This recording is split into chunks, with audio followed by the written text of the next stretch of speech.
les avocatiers en préparation. Donc le tout premier là que j'ai fait il y a 2 jours.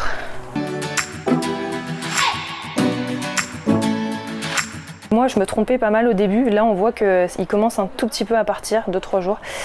Il faut bien le sectionner en fait sans complètement le couper. Il faut bien le sectionner comme ça tout en rond et c'est vraiment au pied que ça va partir. Donc au début moi je faisais l'erreur et je faisais pas la différence entre le haut et le bas. Et donc le bas c'est là où il y a un petit bourgeon, il y a un petit coussinet. Et c'est là où en fait les racines vont partir. Et donc 2 mois après ça fait à peu près ça. Donc avec des racines qui partent là.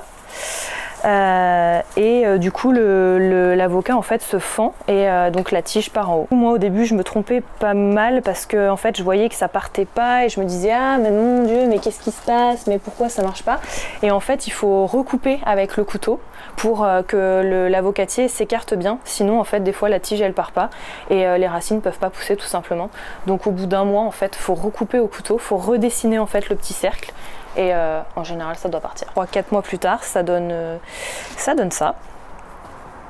Donc avec voilà des petites feuilles qui poussent le long et voilà au bout de 8 ans par exemple ma mère elle a un avocatier qui fait à peu près 2,20 m de haut.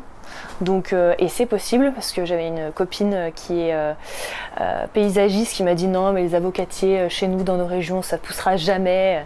Et si c'est possible, donc moi je désespère pas et j'espère avoir dans quelques années un super grand avocatier avec des grandes feuilles.